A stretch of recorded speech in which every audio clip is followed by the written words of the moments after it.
एक आदमी को अल्लाह ताला क़यामत के दिन बुलाएगा, पूछेगा, ए मेरे बंदे बता, तूने मेरी राह में क्या किया है? मैंने तो तुझे पूरी जिंदगी दी, तूने क्या किया? वो हंसते हुए आएगा और कहेगा, अल्लाह तुझे नहीं मालूम? अल्लाह कहेगा, मैं तो सब जानता हूं, लेकिन तेरे मुंह से सुनना, बोल तूने मेरी दी हुई जिंदगी के साथ क्या किया? कहेगा, अल्लाह मैंने तेरी जिंदगी को तेरी राह में लुटा दिया, मैं फला फला जंग में गया, लड़ा, कई काफिरों को मारा और फिर मैं मारा गया, काफिरों की तलवार मेरी गर्दन पर लगी और मैं कट गया, तेरी राह में मैं कत्ल किया गया। अल्लाह कहेगा, ए फरिश्तो ये झूठ बोल रहा है, आए फरिश्तो ये झूठ बोल रहा है, इसको पकड़ो और इसको जहन्नम के अंदर डाल दो। अब बहस देखिए, बहस। वो आदमी आए, कहेगा, अल्लाह मैं झूठ बोल रहा हूं?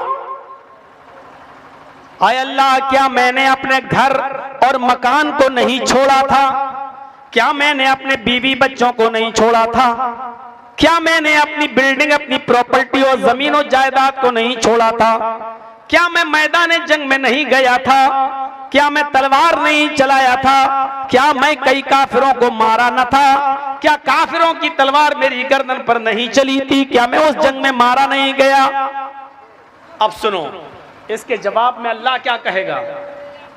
इसके जवाब में अल्लाह क्या कहेगा? आए मेरे बंदे ये सच है, आए मेरे बंदे ये सच है कि तू अपने घर से निकला, ये भी सच है कि अपने बीवी बच्चों को छोड़ा, ये भी सच है कि अपनी जमीन और जायदाद को छोड़ा, अपनी प्रॉपर्टी को छोड़ा, ये सच है। जमीन और जायदाद छोड़कर जंग करने गया, सच है। मैदान जंग में पहुंचा, ये भी सच है।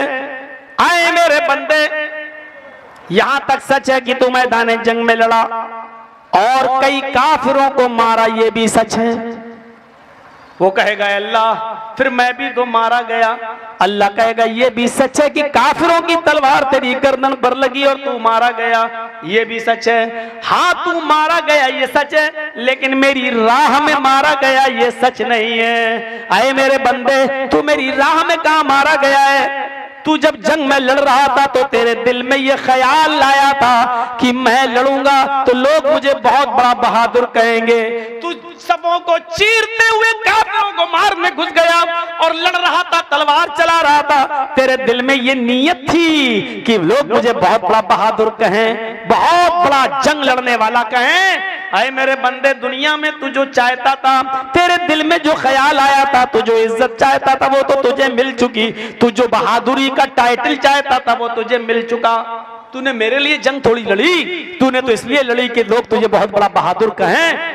बस बहादुरी का टाइटल तुझे मिल चुका दुनिया में। आए फरिश्तों, पकड़ो और डाल दो इसको जहन्नम में। उस आदमी को जहन्नम में डाल दिया जाएगा। मेरे भाइयों सुन लो, बीवी बच्चों को छोड़ के कोई आदमी मैदान जंग में चला जाए, कितनी बड़ी बात है।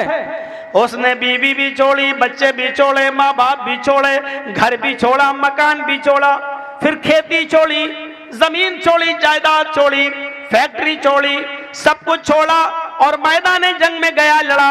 कई काफिरों को उसने मारा भी, कई काफिरों को मारा भी, और मारते मारते खुद मर भी गया, कत्ल भी कर दिया गया। लेकिन इस कत्ल करने के, इस कत्ल होने के बावजूद जहन्नम में जा रहा है।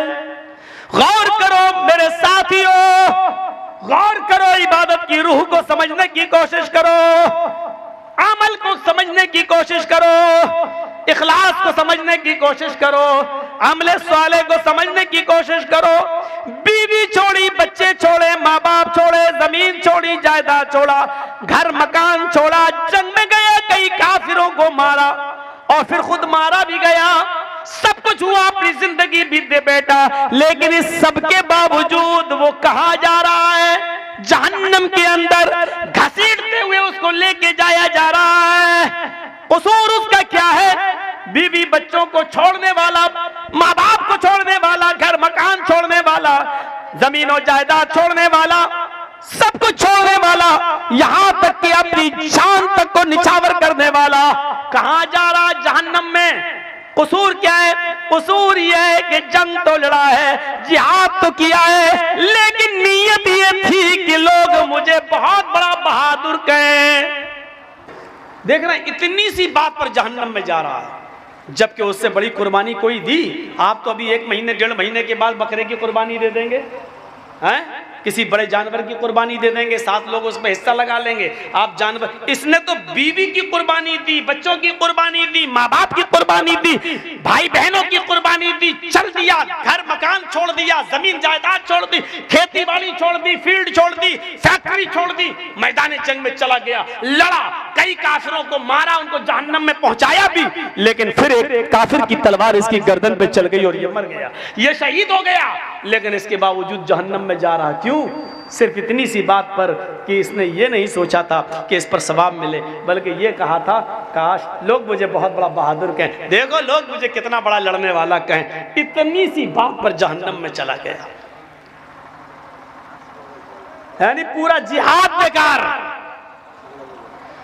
पूरा जिहाद बेकार।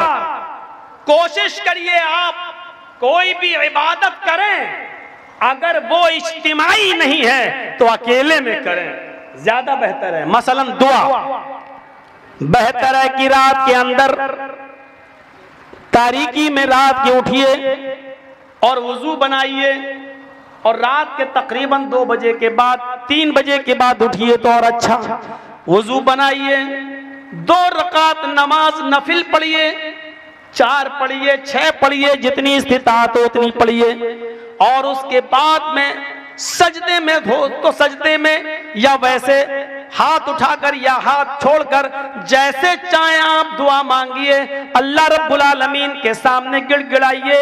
वो दुआ आपकी जो कबूल होगी मेरे भाइयों, वो मौलवी जर्जीस के हाथ उठाकर दुआ मांगने से और आपके आमीन आमीन कह देने से मसला हल नहीं हो जाएगा। उस दुआ में जो बरकत होगी वो इसमें नहीं, उस दुआ के अंदर जो तासीर होगी वो इस दुआ में नहीं। उस दुआ को कबूल करने के लिए अल्लाह 7वें आसमान से पहले आसमान पे आ जाता है, अर्श से उतरकर वो पहले आसमान पर आ जाता है और कहता है मेरा कोई बंदा जो मुझे पुकारे मैं उसकी पुकार को सुनूं, है मेरा कोई बंदा जो मुझे पुकारे, मेरे सामने गिड़गिड़ाए मैं उसके रोने को सुनूं, मैं उसकी फरियाद सुनूं, मैं उसका दामन भरूं। मेरे भाइयों, ये दुआ होनी चाहिए। इखलास इसी का नाम है कि किसी को पता न चले और आप मांगिए अल्लाह से, गिड़गिड़ाइए अल्लाह से।